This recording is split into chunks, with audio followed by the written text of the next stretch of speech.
as a government, we have an assumption that we know a lot. For girls, you've got it. You just have to believe it. Welcome to the finale of Rewrite Her Story, and thank you so much for walking this journey with us, for your feedback and engaging with us as well. And today we just bring it all home. We look at a snippet of some of the stories that we brought to you, get reactions from our incredible panelists, and have a conversation about the way forward. What is our collective call to action? Because that's why we're here.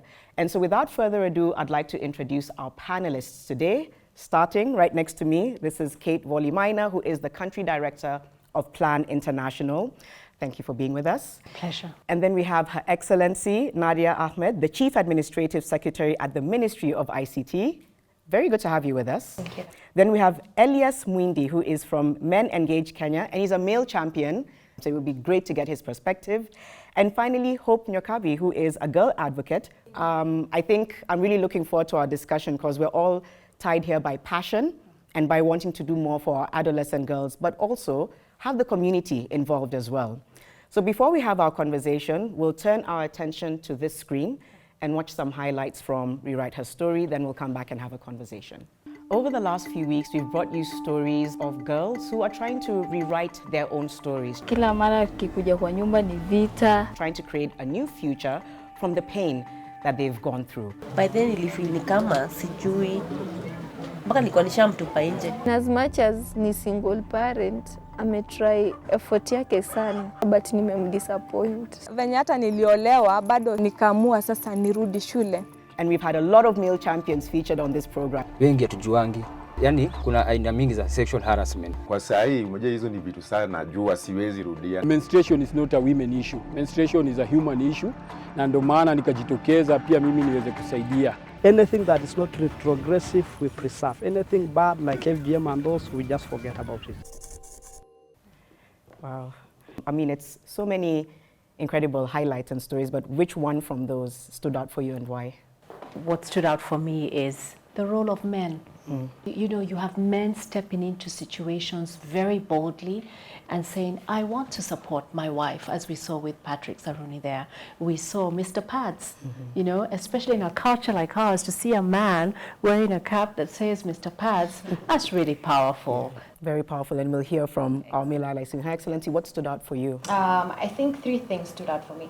The fact that you see a husband working hard to take her wife back to school, the fact that the young girl is feeling very bad because her single dad had to now take care of her, and the sense of disappointment, and also the girl who was 16 years old, you could see how she was in pain. By the same time, the mother was also angry and in pain, but that also highlighted that there's miscommunication when it comes to parents with young girls, but when it also comes to our culture together with what they tell the man instead of what they tell the woman. So I think it's bold for them to speak on them, and I hope we're going to speak on them much further. Yeah, we need to. Thank you.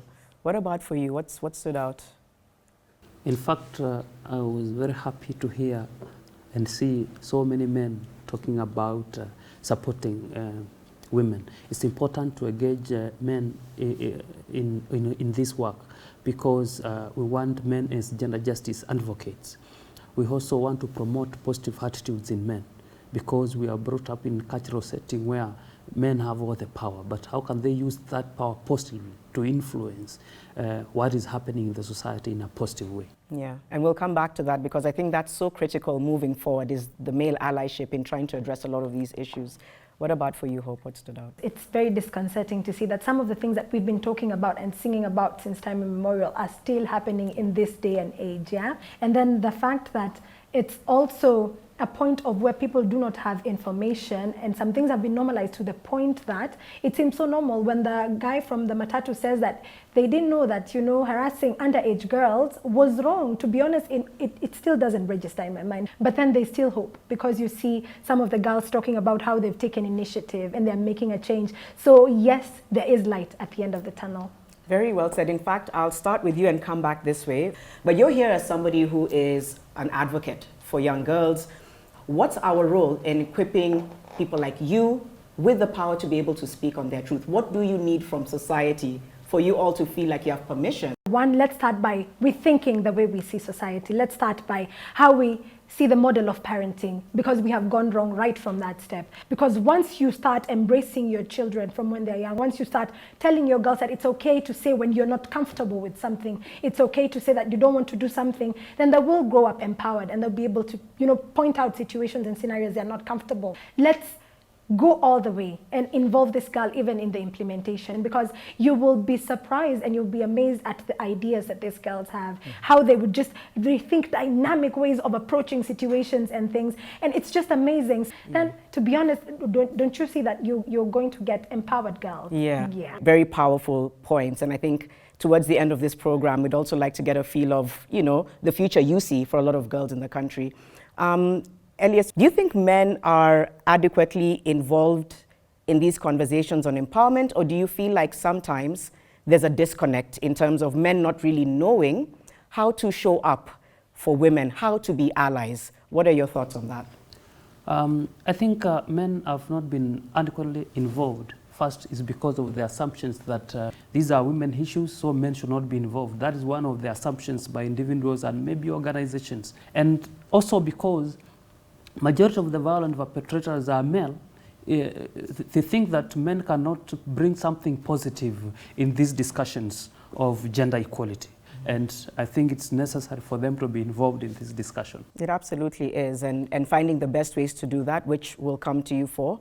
What can you outline as certain steps that the government is taking, especially with regards to implementation of programs serving to empower and uplift girls, vulnerable girls such as the ones we've seen? Yeah, there's a bit of a broken telephone between us as a government, me as a young person, and then the other young people outside.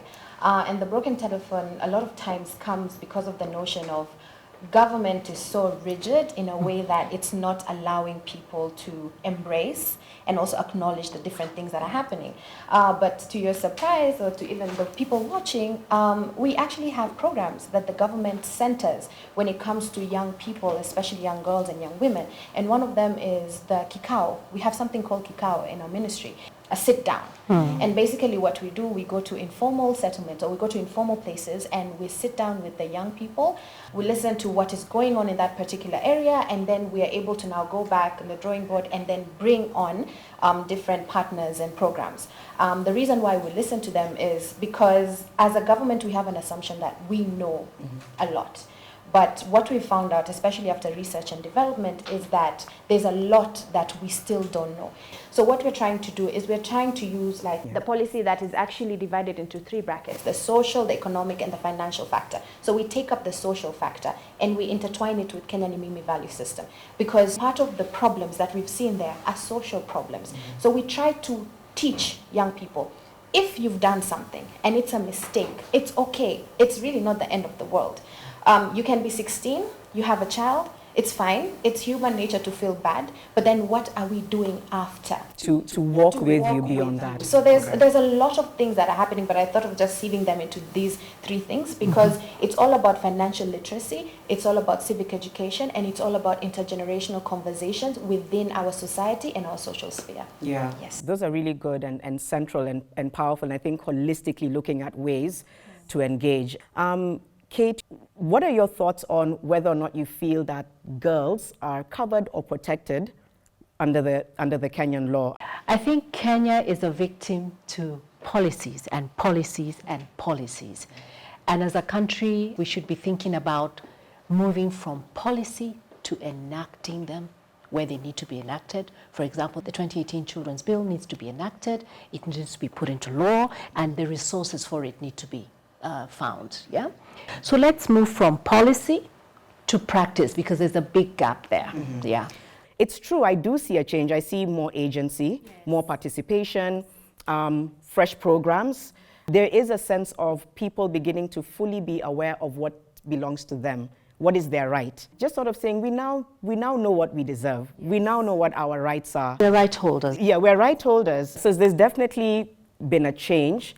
And yet the frustrations of why are there still so many gaps that exist, which is what we'll try and come back to after the break right here on Rewrite Her Story.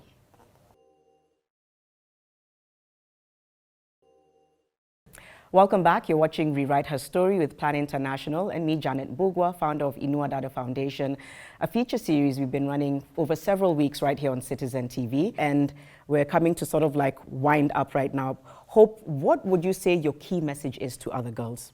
Well, greatness does not necessarily mean you starting with a one-off big grand gesture. Greatness starts with the little things you do. And I think it's high time that girls became intentional with harnessing their skills and looking from within and not looking from outward to be acknowledged that they are great. It starts by you believing. It starts by you believing that you are well and capable and equipped to be able to handle tasks and to be able to do great things. Once you get to have that understanding, no matter who says what, you will never be bogged down by people's perceptions of you to diminish your light. So for girls, you've got it. Yeah. You've got it. You just have to believe it and do it. Powerful message, Hope. Elias, we're talking about involving men, engaging men. What struggles do you think men face when it comes to being involved in these conversations? And what advice on how we can better engage men to participate in issues to do with achieving gender equality? Okay, thank you for the question. Let me start with the struggles when engaging men. We have a problem with cultural and traditional norms which do not interrogate men's power, because we have a lot of powerful men at the community level. They are the cultural leaders, they are the chairman of all sectors at the community level, and they don't want to lose that power. So it's very difficult for them at least to accept having women around them as decision makers. Sometimes you find that they make decisions on behalf of women which affect women. It's not a matter of competition, it's a matter of working together for the common good of the community and even of the country. And so hopefully by them hearing, maybe from fellow men, it's to open their minds to saying, why don't we just collaborate when we're trying to be progressive? Do you want to speak on one way to engage men briefly? Yes. Yeah. One is to engage men on a positive perspective. We don't look at them as perpetrators, as bad people, but let us engage them on a positive way. And also affirm that men can undo change. As we engage them, let us engage them knowing that they can change. That they can change. Yes. Thank you for that. Your Excellency, how do we prepare girls to think beyond their circumstances to the point of agency where they can even sit at tables where policies are being discussed, implemented? How would you? It's the most easiest way, by just being honest with them. Being honest with them and opening the door for them. So here's the problem when it comes to women in leadership or when it comes to just women speaking to young girls. There's a lot of hesitance between the ones who are in the game and the ones who want to be in the game. And the hesitant comes about because for generations we've been taught that a woman has to work hard and fight, and you have to target to just get to that point. But we were not taught you have to pull someone with you. We were not taught you have to mentor and you have to nurture a young girl. So we just have to have honest conversations and say that, yes, women, we fear that we might train other young girls and they might be better than us, but we have to do it because it is needed. Because young girls are dependent on us to tell them what it is, how to do it, and there'll come a time that I won't vibrate as much as another girl. And it's okay, because I would have created an ambassador who would be able to now take 50 other young girls and 50 other women to be better and do better. Right, so pull them up as you're going through the door. Really powerful. Before I come to Kate, when can we perhaps see the implementation begin to roll out? What are those conversations like right now? Yeah, so the conversations are basically like, we need to first have intergenerational conversations. That is because there's, and I say there's a broken telephone when it comes to civic education. And that is the reason why His Excellency the President appointed 6 of us who are below the age of 35 to help him understand the younger generation, to help him understand how we can disseminate the policy and help the people understand it. Then the people push it so that the government can now implement it more and can now give more pressure so that we are now masters and not just poster children. You know, we are actually reaching out to a substantive number of young girls and women who are really doing transformational work and who are really marching so that they can implement more and so that they can participate in also policy enactment and policy building. Okay, thank you. Thank you for that. Kate, I think the final question I'll ask you is the gains that Plan International has made on girls and young women. Maybe there's several. Two that you can highlight for us. When we create ambassadors and champions such as Hope, and behind Hope are so many other young men and young women who are doing it for themselves, really. All we have done is open those platforms and giving them the voice and giving them the agency. And they are stepping up and they are speaking out on issues that matter to them. So for us, that's amazing. She's soon stepping out of that Champions of Change League because she wants to leave that space to somebody else. And so that's what we want to do. We want to create more champions of change. We want a ripple effect across the 47 counties. We want girls and young men speaking up on issues, gender equality, right, and what it will take to shift that dial. I just feel like from the journey that I've walked, there is a shift happening. I feel like that needs to be echoed with a lot of urgency behind it. And so maybe as we wind up, if we can in any way capture 10 seconds each on your call to action. Two things come to mind. The power of partnerships. Being able to continue strategic partnerships with government is very key. Because issues gender, issues girls, young women, gender equality cannot be overcome by one particular institution. So as Plan, we are honored to continue to do that. But I also want to ask that the Children's Bill be enacted into law. Once that's enacted into law, we will be able to open up the resources and take stock of what really, where do we go from here? What does success look like? Yeah. Okay, so partnerships and enacting the bill. Thank you for that. Your Excellency, your call to action. So first, I just want to say something to the young girls, because I feel like if I don't say it, it won't be justice. And that is two things. You are not your past and you're not where you come from. I'm a Swahili girl. I come from a very strict community, and today I'm sitting in one of the most powerful seats, and I got this job when I was 29. So if I can do it, any other girl can do it. Doesn't matter where you come from, and doesn't matter who did what to you. You are the architecture of your own life. That's the first thing I want to tell to the girls. Then the call to action I have, one, as you said, partnerships. I have an open door policy because the government can't work on its own. We will learn from you, and you guys know more than us. And then number two, we need to work on our value system as young people, because that's going to help us when it comes to elections, that's going to help us when it comes to gender equality, and that's going to help us when it comes to self. If you don't know yourself, if you don't identify with a certain value that will really be your foundation, then we are losing a generation of a substantive amount of people. Okay. So that's what I want to Powerful. say. Partnerships, values, we'll take that. Elias, your call to action. I think my call to action is to men and boys not to be bystanders. When violence is committed, they should take action to prevent it at all costs. Thank you. We need to hear so much more of that. I think it's so important. Hope. NCPD did a statistical review and found out that adolescent fertility in Kenya is at an alarming high. As a nation, it is time that we removed the logs from our eyes and accepted that our children are becoming sexually active from a very young age. So it is important that we get intentional about the sexual, reproductive, and health rights of our young people. Teach girls to say no and teach boys to respect young girls.